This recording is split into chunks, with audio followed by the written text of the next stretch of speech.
The rain poured relentlessly as Ethan Mitchell sat in his dimly lit living room, staring blankly at a framed photo of his late wife, Emily. It had been over a year since she passed, leaving him to raise their 8-year-old son, Max, alone. Max had always been a bright and lively boy, but since the tragedy, he had grown quiet and withdrawn. Ethan, once a devoted and optimistic father, now struggled to bridge the emotional distance between them.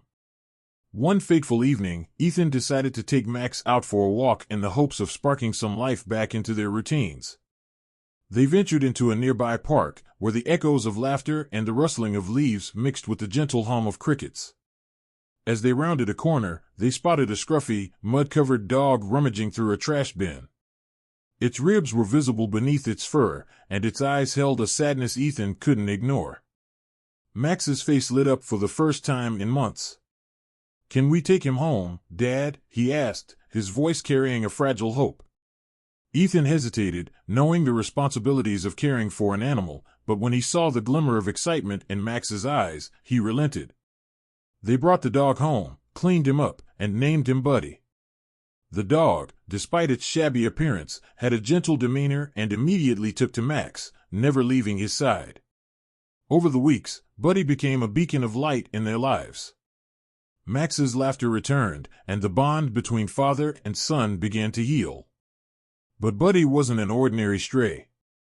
Late one night, while Ethan was working on some paperwork, Buddy began to bark incessantly.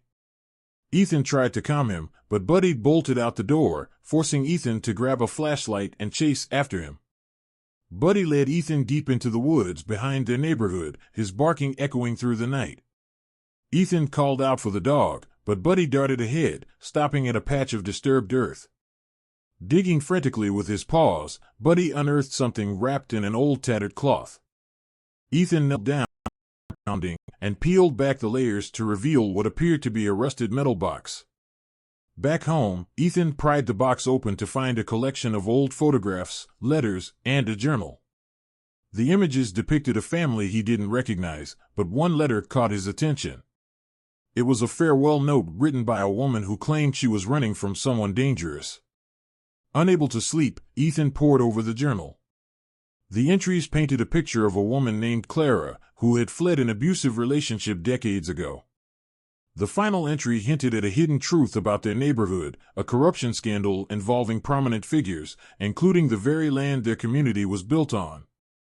As Ethan shared his discovery with Max the next morning, the boy suggested they investigate further, using Buddy as their guide. What began as a father-son adventure soon turned into a perilous journey. Ethan, realizing the magnitude of what they had uncovered, turned to an old friend, Lisa, a journalist with a reputation for exposing corruption. Lisa was skeptical at first, but agreed to help when she saw the evidence. Together, they pieced together a story of greed, betrayal, and cover-ups that spanned decades. The discovery of the metal box was only the beginning. As Buddy continued to lead Ethan and Max deeper into the woods in subsequent outings, they came across more disturbing evidence. One afternoon, Buddy stopped near a hollow tree trunk, barking and digging furiously. Ethan knelt beside him, brushing away the dirt until he uncovered what appeared to be scraps of decayed fabric. His heart froze when he realized it was part of a human skeleton, bones, eerily intact, buried beneath the earth. Shaken, Ethan called the authorities. The ensuing investigation unearthed more remains, spread across multiple sites in the forest. It became apparent that this was no random burial ground, but a deliberate attempt to hide the victims of a sinister operation. The discoveries sent shockwaves through the community, as the area was thought to be a quiet, suburban haven. The police traced one of the skeletons to a missing woman named Clara, whose journal Ethan had previously found in the metal box. This revelation added a chilling layer to her story. Buddy led them to more buried items, keys to a storage locker, a map, and documents implicating several local officials in illegal activities. Clara had been one of the first to uncover the corruption that tied the neighborhood's development to a human trafficking ring led by prominent figures. Her refusal to stay silent had cost her life, her body buried in secrecy. The trail led to several local public figures, including a well-respected real estate tycoon, Gerald Whitmore, and the town's mayor, Patricia Langston. Both had presented themselves as pillars of the community, but the documents Ethan and Lisa uncovered exposed their roles in laundering money, exploiting workers, and silencing anyone who threatened to expose the truth. They had used the woods as a dumping ground for their victims, relying on fear and influence to keep their crimes hidden. Their investigation drew unwanted attention. Strange cars began appearing outside Ethan's house, and anonymous threats arrived in the mail. Max's schoolteacher even hinted that someone had been asking questions about their family. Fearful but determined, Ethan reported everything to the police and vowed to work with them to see this through, especially with the alarming evidence everywhere. But as the police continued to investigate, Buddy disappeared. Max was devastated, and Ethan suspected foul play. Amid the revelations, Ethan began to piece together the story of Buddy. With help from Lisa and investigations by the police, they discovered that Buddy had belonged to Clara. The dog had been a loyal companion, following her everywhere until the day she disappeared. Left to fend for himself, Buddy had survived by scavenging, his visible ribs a testament to the years of neglect and hardship. Yet, it seemed he had never stopped searching for Clara, his instincts leading him to the places she had once been. Ethan grew more determined to see justice served, but the investigation also forced him to confront his own grief. His wife Emily's death had been sudden, what doctors had attributed to a heart attack caused by stress. Yet as he reflected, Ethan began to question the circumstances. Emily had been vocal about issues in the neighborhood before her passing, often expressing frustration over the mysterious disappearances and strange activities she noticed. Could her death have been orchestrated to silence her as well? Ethan shared his suspicions with Lisa, who dug deeper into Emily's medical records.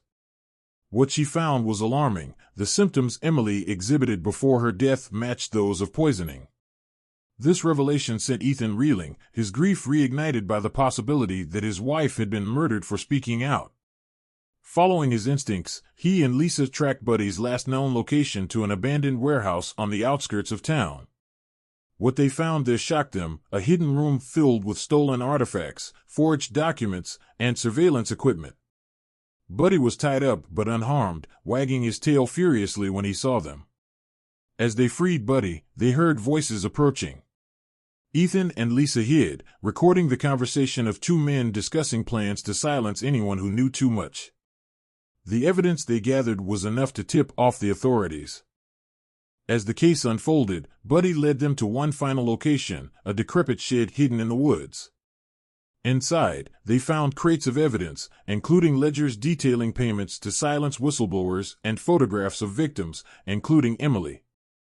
The discovery confirmed Ethan's worst fears. Emily had been on the verge of exposing the ring when she was eliminated. In the days that followed, the story broke wide open. Arrests were made, and the corruption that had plagued their community for years was finally exposed. Gerald Whitmore, one of those arrested, was a polished and influential real estate tycoon who had spent decades cultivating an image of philanthropy and community investment. Known for hosting charity galas and funding local projects, he was often regarded as a cornerstone of the town's development. However, beneath his charitable veneer lay a ruthless businessman with no regard for human life. Whitmore's connection to the crimes ran deep. He used his real estate ventures as a front to traffic individuals through forced labor and illicit activities. He'd specifically target vulnerable people, immigrants, the homeless, or those in financial despair, promising them jobs and stability. Once under his control, these individuals were exploited, silenced, or worse, eliminated if they posed a threat to his empire.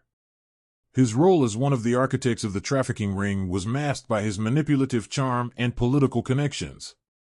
Emails uncovered in the metal box Buddy led Ethan to reveal Whitmore's direct involvement in ordering the silencing of whistleblowers, including Clara and Emily.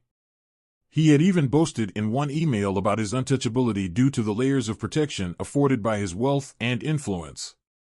Patricia Langston, also arrested, was the town's charismatic mayor, someone who ran on platforms of inclusivity and community betterment. Her public image was meticulously crafted to appear as a tireless advocate for the underprivileged. However, Langston was equally complicit in the crimes. Langston had partnered with Whitmore, using her political power to facilitate his operations. She manipulated zoning laws, redirected police investigations, and covered up reports of disappearances. Her connections within law enforcement and the judicial system allowed her to shield their activities from scrutiny. What made Langston particularly dangerous was her cunning. She orchestrated smear campaigns against anyone who came close to exposing them. Clara, for instance, had been publicly discredited by Langston before her disappearance. Langston's cold demeanor masked a willingness to destroy lives to preserve her secret. The trial that followed was the most intense the town had ever seen. Ethan took the stand, his voice trembling but firm as he recounted the horrors he and Max had uncovered with Buddy's help. Lisa was equally brought to the stand as witness. The prosecution presented the evidence, dismantling the carefully constructed facades of Whitmore and Langston. These two defendants got their lawyers, Charles Kensington and Rebecca Adler, who have both prepared adequately to disrepute the prosecution's arguments. Charles Kensington, Whitmore's lawyer, was a high-powered corporate attorney with a reputation for defending the indefensible. Known for his aggressive courtroom tactics, Kensington specialized in creating reasonable doubt, no matter how damning the evidence. In court, Kensington argued that the evidence linking Whitmore to the crimes was circumstantial. He claimed the emails could have been fabricated and that the discovery of bodies in the woods was a coincidence, pointing out that the land was publicly accessible. Kensington attempted to paint Ethan as an emotionally compromised widower whose grief had clouded his judgment. He suggested that Ethan was using Buddy's actions as a convenient narrative to vilify Whitmore. Kensington's approach was methodical and devoid of empathy, designed to undermine the credibility of the evidence and the witnesses. Rebecca Adler, Langston's lawyer, was a seasoned defense attorney with a knack for turning public opinion in her client's favor. Her strategy was less about denying Langston's involvement and more about portraying her as a scapegoat for Whitmore's actions. Adler argued that Langston was manipulated by Whitmore, insisting that she was unaware of the full extent of his operations. She claimed that Langston's emails were taken out of context and that her zoning decisions, while questionable, were not criminal.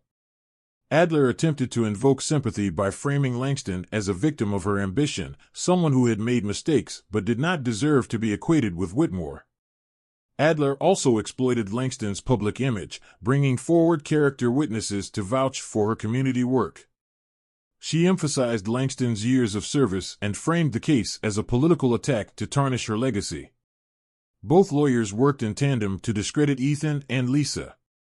They grilled Ethan on the stand, questioning his motives for pursuing the case and implying that his grief over Emily's death had led him to concoct conspiracy theories. Lisa faced a similar barrage, with Kensington and Adler attempting to undermine her credentials as a journalist and suggesting she had sensationalized the story for personal gain. The lead prosecutor, Olivia Carter, was a fiercely intelligent and tenacious attorney who had built her career championing victims of systemic abuse and corruption. With over a decade of experience as a federal prosecutor, Olivia had a reputation for taking on high-profile cases involving white-collar crimes and human rights violations. She was known for her meticulous preparation, compelling oratory skills, and a relentless pursuit of justice.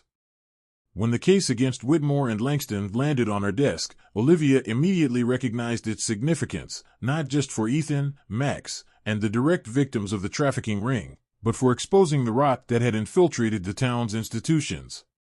She understood that this was a chance to dismantle a network of power that had thrived for years under the guise of respectability.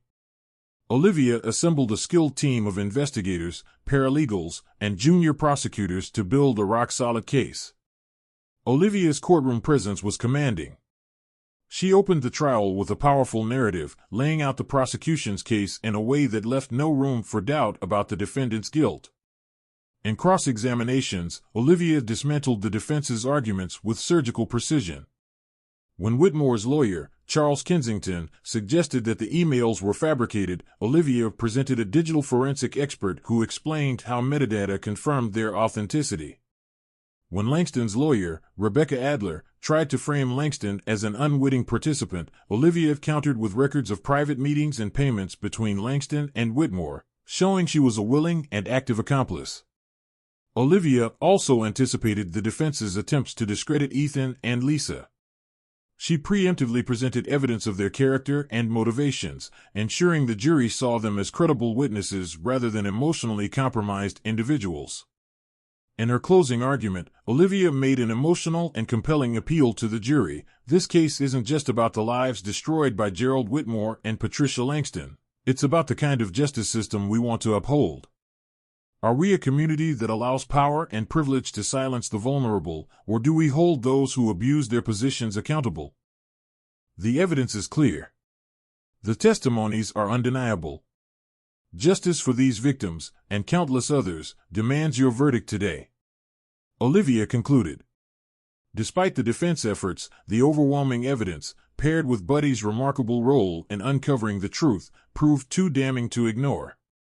The jury, visibly moved by Ethan's testimony and the irrefutable paper trail presented, saw through the defense's tactics.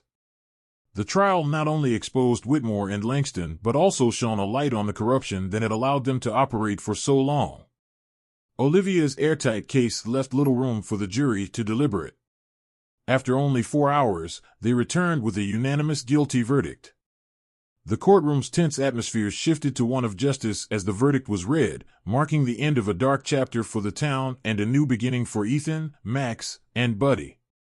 Whitmore and Langston were sentenced by the judge to life imprisonment without the possibility of parole, a decision that sent shockwaves through the community. Their reputations forever tarnished and their legacies forever marred by their heinous crimes. The victims they had silenced were finally given a voice, and the woods that had hidden so much darkness became a symbol of resilience and justice. Ethan became a local hero, not just for his bravery but for the bond he had rebuilt with Max. Olivia Carter's unwavering commitment not only brought justice to the victims but also restored faith in the legal system, leaving an indelible mark on everyone involved in the trial. Buddy, the stray dog who had wandered into their lives, had become more than a pet. He was a symbol of hope and resilience. Ethan and Max learned that sometimes, even the smallest acts of kindness could lead to unimaginable discoveries and change their lives forever. As for Ethan, he vowed to honor Emily's legacy by continuing to fight for those who couldn't fight for themselves. Though the pain of her loss remained, he found solace in the bond he had rebuilt with Max and the companionship of Buddy. The dog, once an abandoned stray, became a celebrated figure in the community, a living reminder that even in the darkest times, hope and justice could prevail. Months later, Ethan and Max stood at a memorial erected for the victims, including Clara and Emily. As the sun set, Buddy sat beside them, his tail wagging gently. Ethan placed a hand on Max's shoulder, a silent promise that, together, they would carry on, stronger, united, and unyielding in the face of adversity. The past was painful, but the future, with Max and Buddy by his side, was full of promise, and he felt a renewed sense of purpose. Thank you for watching. Please like, share, and subscribe to Home of Stories TV. And do not forget to turn on the notification bell for more inspiring videos. Drop your comments below, let us know your thoughts.